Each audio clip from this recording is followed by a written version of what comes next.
龟东西插吧，哦，好刺哦！怎么突然从那个亲子步道变成这个丛林野外？这太夸张了！它已经看不到脚了。对啊，因为今天礼拜三，你礼拜天去爬山嘛，已经过3天了。它在动了，那我成功把它爬出来了。成功了！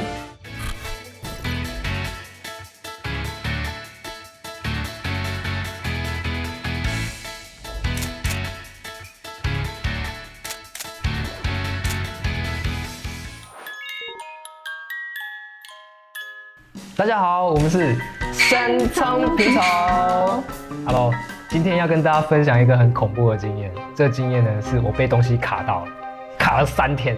这个东西是一只蜱虫，你可以想象一只蜱虫3天卡在你身上3天吗？你跟他睡了3天，我跟他睡3天，你也跟他睡3天啊，好不好？真的还蛮恐怖的，一只虫在你身上3天，有点那个有点恶心哎。共缠绵了3天。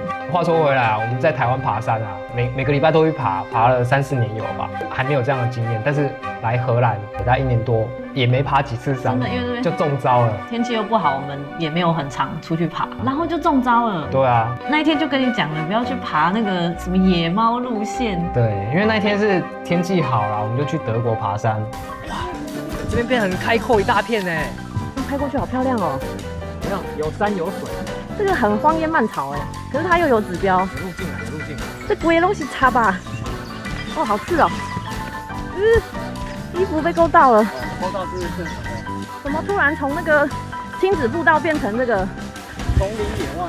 这太夸张了！哦，它就在我正前方，你是怎么穿过去的？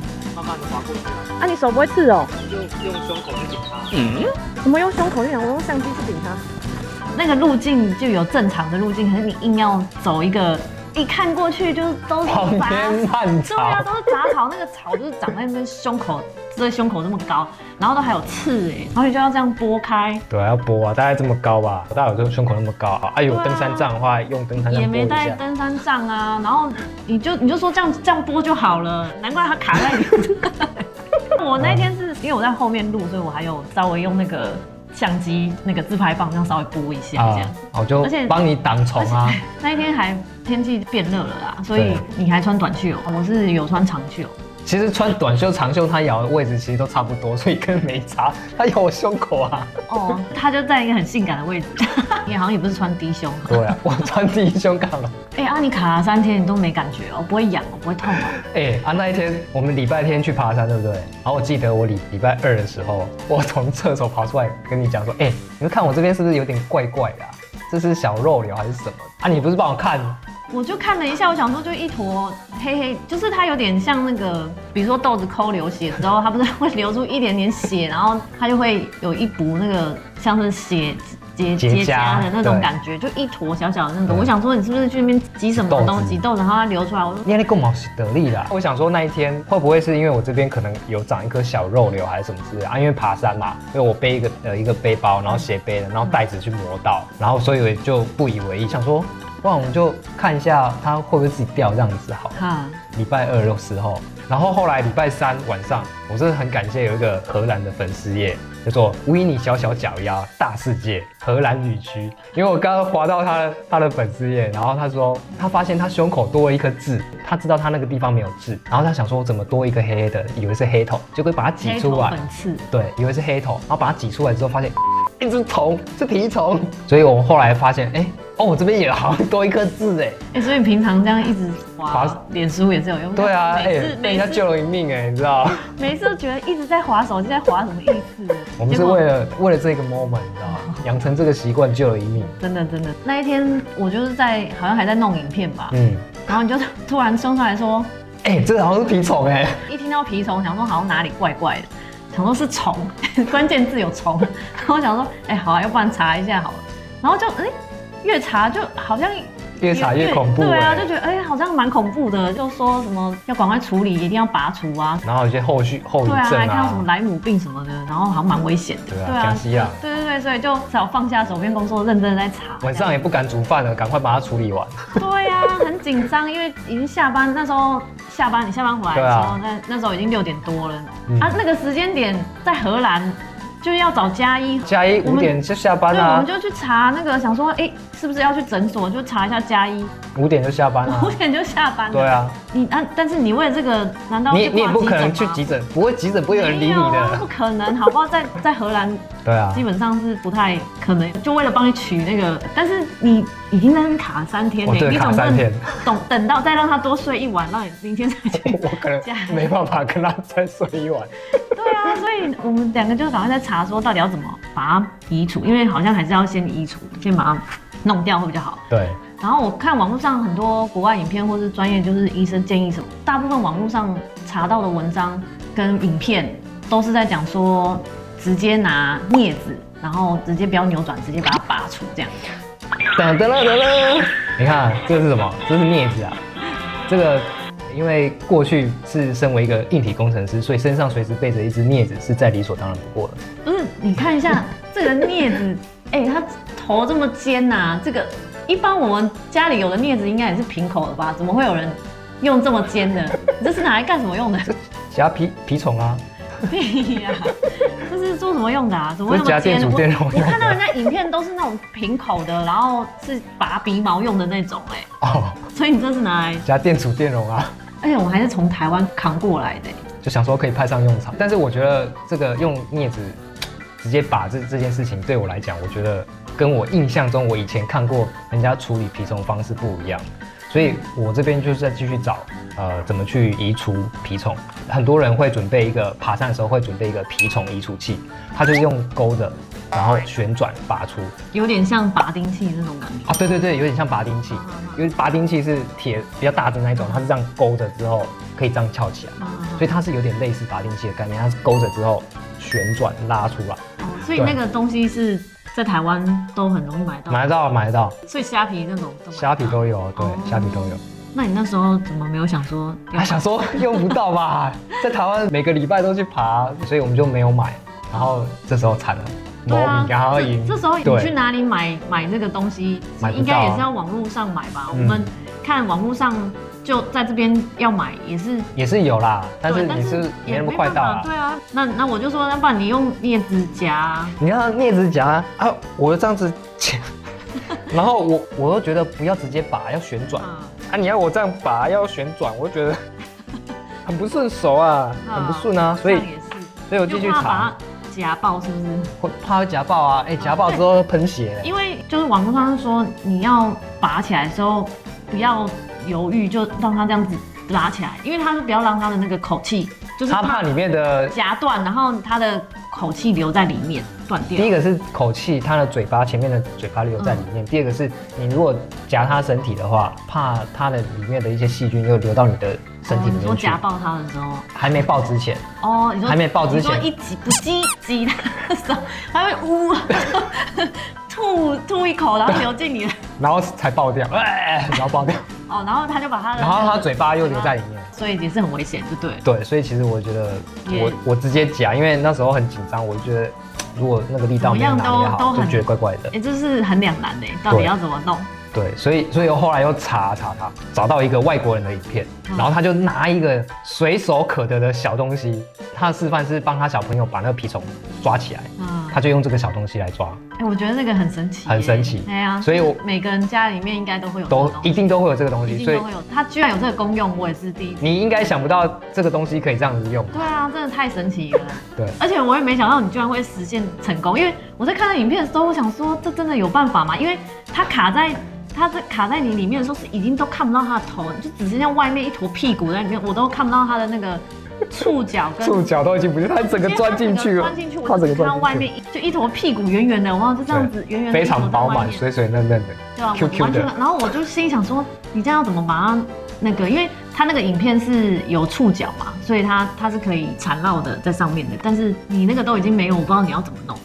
对，所以你能弄成功也是很神奇啊。对，影片的话我们会放在下面的说明栏。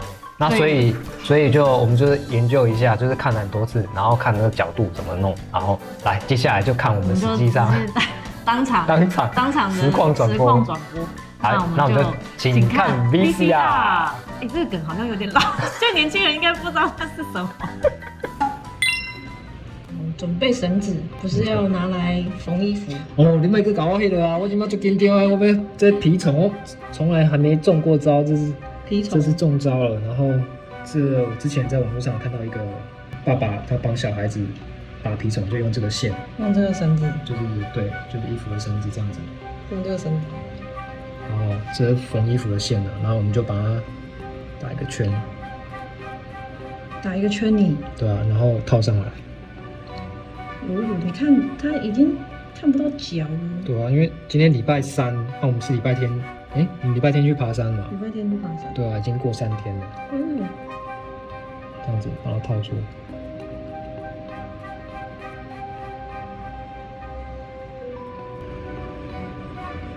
鬼在吐。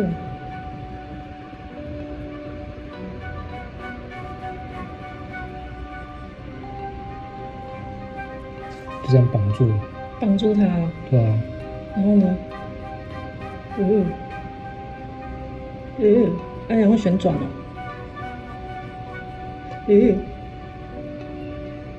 这样怎么旋转？这样旋转啊。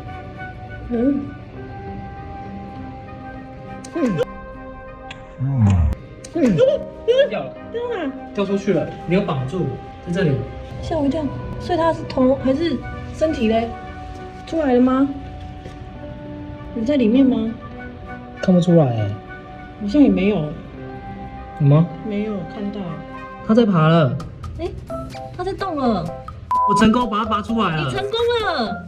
哦，这个方法很好用哎。真的哎，你成功了。它吃很饱，这里面都你的血呗。哦，它原本很小只哎。原本很小只哦。应该是啊，它活得好好的，应该是很小只，所以我没有特别留意到，所以它的脚也很细，所以它活得好好的，代表说它没有它的口气，应该是有都完整被都被拔出来。不过我明天早上还是要去打电话给嘉一。哦，好惊险哦！哦，好紧张哦！紧张到要死。对啊。这是我的食指，这是蜱虫。天哪，它好小一只哦。对啊，但是这里面它吸了我好多血哦。都是你的血。对啊。哦，所以我昨天还看的时候还以为是个什么痣之类的。对啊，你说这会越来越大颗，今天变超大颗。对啊。就是你的伤口有点切的感觉，可是应该是清掉了啦，就是没有残留的东西在里面。对啊，这么小只。超小只的啦，但是真的很难发现呢。所以在欧洲爬山人是要注意这个，要小心，要小心哎。应该是去爬山都要注意。对啊。你在台湾爬那么多次都没中奖？那一天爬的是野猫路径啊。野猫路径就对了。野猫很野啊。那个太野了。我觉得应该是台湾我们走的路线都有在走，是不是？我们台湾还没有走太多那个过夜或者什么的。好了，没有把它包起来了。手术成功。刚吓死了，超紧张。蜱虫那东西卡在那个，它的脚卡在那个身体里面，很多问题哎。对啊，你赶快先消毒啦。成功把它拿出来了。这个是从台湾有备份的那个酒精棉片。伤口看一下。直接这样子擦。对啊。是不是好像擦了以后就要换一个地方，不要重复擦？好啊。压吸啦。压吸，我那前几天就说，这边怎么好像有个东西？你就说啊，那个可能是你的痣啊，还是什么？我想说长条啊，痘痘啊。长条啊，好，我就。因为你也不会痛不会痒。对啊，压吸可恶。好，那看完影片了，欢迎回到现场。你很老哎。这感觉是很老，不好意思啊。好，那看完影片就知道我们是选择用旋转的方式把它拔除。那为什么我会选择用旋转的方式拔除呢？因为其实我们有找到另外一个影片说，所以在下方栏位有原版外国影片，他说为什么要用旋转方式。其实那个蜱虫它的口气啊，它那个嘴巴那个地方它是有倒钩的，它是螺旋形倒钩。它这个不是山哦，是倒钩。倒钩，所以你这样倒钩有没有？就是有好多的倒钩，然后你这样硬把它拔出来，它就卡在你的肉啊。对啊，它就是你这样假设这是肉嘛，这是你的肉，我已经钻进去了。对啊。它这样子倒钩，倒钩这样子硬拔，它是不是就会把你的肉拉住，然后很难拔出来啊？这是第一个，第二个是它有可能会让这个嘴巴的地方到时候断掉，卡在里面。所以我就觉得，就这边断掉，对，就这边断掉，所以我就觉得这样子好像不好，所以我就选择是，来，你手再接一下，旋转的，我这样旋出来，有没有？这样旋出来，它会比较好旋，所以我们就最后是选择用旋转的方式拔除。那如果你有类似经验的话，你可以跟我分享一下你是怎么拔的，大家可以交流一下，可以给大家一起参考这样子。对，啊，你这个卡了3天，卡这么久啦，就是你也不知道它这样子口气在里面有没有给你那边吸吐，有没有把一些就是吸一下，又吐一下这样子。我跟你讲，非常有可能。对啊，谁知道有没有感染什么之类的？对，因为其实它鼻虫是一种人畜共通的这个媒介，所以其实它身上可能会带一些病毒或细菌。所以隔天我就马上一早打电话去家医科，去跟他讲说，我有这个被蜱虫咬到。你平常没那么早起，那一天很自动就惊喜。不行，我要赶快起床。对，吓死，然后赶快打电话预约，然后给家医，然后他说好啊，那你就几点来这样子。所以当天就有约到。对啊，所以其实，在荷兰被蜱虫咬到也算是一种要紧急处理的，不然家医通常都叫你感冒发烧，你再观察一下，看怎样啊，有需要真的发烧超过几天没有好再过来。所以你那天还蛮 lucky 的，你就是早上就有，当天早上就去看一下，约到了。对，来到了家医了，这边就是今天要去看家医科。那所以当天早上我就时间点到之前，我就先去那边。家医居然长得那么漂亮，一点都不像是家医。好，进去。然后走进去呢，这是我第一次在荷兰看家医的经验，是不是要给他看健保卡啊，还是什么？你说保险卡？他保险卡，对，因为有保险卡还是什么的，然后就问柜台，他就跟我确认一下我的生日，然后姓氏这样子而已，然后他就说好 OK， 然后就叫我去旁边那个候诊那边坐着休息等这样子。候诊室。所以什么也没有说。你那时候不是我问你的时候，你不是还跟我讲说他们好像穿便服吧？觉得不是护士小姐。不是，那个是另外，就是说时间到之后，有一个小姐进来叫我过去这样子，然后反正就进去一个小房间，她就叫我坐下来，有2个小姐，然后她就开始看我的胸口。年轻妹妹吗？年轻妹妹。对吗？就还好。然后就看胸口，好像有拿放大镜那种东西稍微看一下。他们2个人在讲话，讲什么听不懂。然后最后其中有一个，荷兰文。对，其中一个就跟我讲说，好，现在你有2个选择，第一个是吃药，但是吃药可能会有副作用。他说你这个时间点有点尴尬，因为你已经过了3天了，吃了可能会没有用，然后可能会副作用。然后第2个是选择就是你就回家，然后有状况再来。那如果真的有症状的时候，他要给你吃什么药？吃什么药我不知道，反正他们有他们的处理方式的。当下，因为我的想法是因为人在国外，然后你遇到蜱虫，你一开始在找那些资讯，你就觉得莱姆病啊什么的这些细菌感染，感觉很可怕。所以其实预防啊，因为不像这边资源不像在台湾那么多那么方便，所以当下我就跟他讲说，好，那我要积极一点，我就是我怕后续有一些后遗症什么的，那我就选择吃药这样子。所以你宁愿要有副作用？然后副作用他说可能就是拉肚子啊或头痛什么之类的。所以你宁愿就是吃那个副作用也要让他可以把它清掉。因为你惊啊。然后他就说好，那我跟医生讲，请他帮我开药。这时候我才知道他不是医生。是哦。你一开始以为你已经看到医生。对，我以为我已经，因为有2个嘛，一个想说应该是护士，然后另外一个可能是医生。然后他就跟我讲说你有2个选择，他想说好。结果呢？结果我就问拿药是去哪里拿，他说去一个药局，所以我就拍那个药局的地址，然后就准备走出去。然后走出去的同时呢，真正的医生出现了。然后医生是男生还是女生？医生是一个小帅哥，男生，年轻的医生。他说你要开药是不是啊？你来诊间坐一下，我跟你讨论一下。一个帅气的小哥哥。对。那我没跟你去，太可惜了。好，那进诊间之后呢，医生就跟我说，其实，在荷兰，被蜱虫咬到得病的几率是只有2%而已。那就是说，其实它这个比例不高啦。第2个是说，因为你这个时间点已经过了3天了，所以他们的标准的作业是在3天里面去施药做预防。那这个药效可能才会有用。所以他跟我讲说，你这个时间已经过了，所以你吃药也没有用，然后你会有副作用，所以。感觉第一关的那个护理小姐就是在劝退然后第二这不死心还是硬要吃。对，然后第二关这个医生在跟我讲，就是这样他还是建议我就不要吃药，因为根本没用。医生他有给我看说，如果真的是有感染或者是有病灶出现的话，你的伤口会变成什么样子？然后会出现一圈红红的，然后会越来越大这样。然后他跟我讲说，如果你真的到时候有出现这个状况，你再过来看，我们帮你做妥善的处理这样子。所以他有看一下你的伤口，看起来是有啊，就一点，没觉得还好这样。他觉得还好，他觉得还好，对，所以叫我不用担心这样子。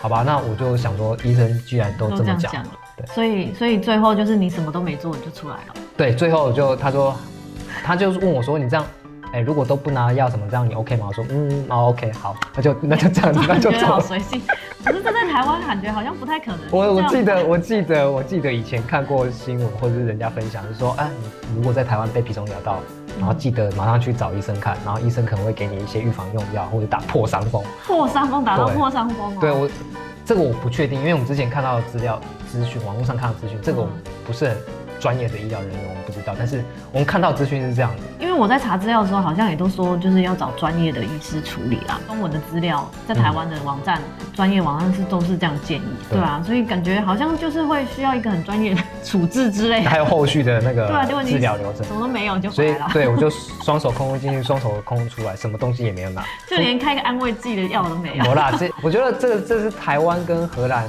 在医疗资源文化上面其实有很大的差异，会有这个差异，会非常大的差异。对啊，台湾真的是太方便了，台湾真的是资源真的。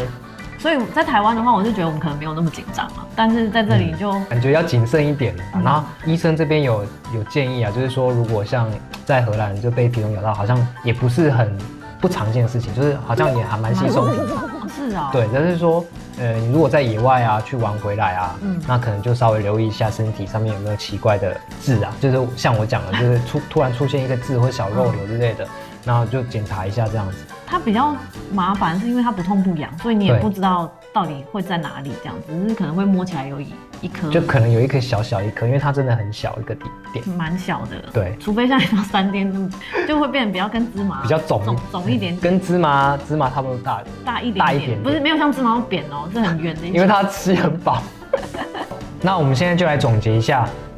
我们可以做哪些预防措施来降低被蜱虫咬到的机会，以及后续如果被咬到之后，可以降低被感染的风险。好，那根据这个台湾卫福部疾管署的建议，它是说可以穿着浅色的长袖跟长袖的衣裤这样子，然后再把那个裤管塞到你的袜子里面，这样就可以隔绝，不会让虫爬进来。然后第二个呢，是可以喷含有敌避的防蚊液，那它可以防止那个蚊虫靠近这样子。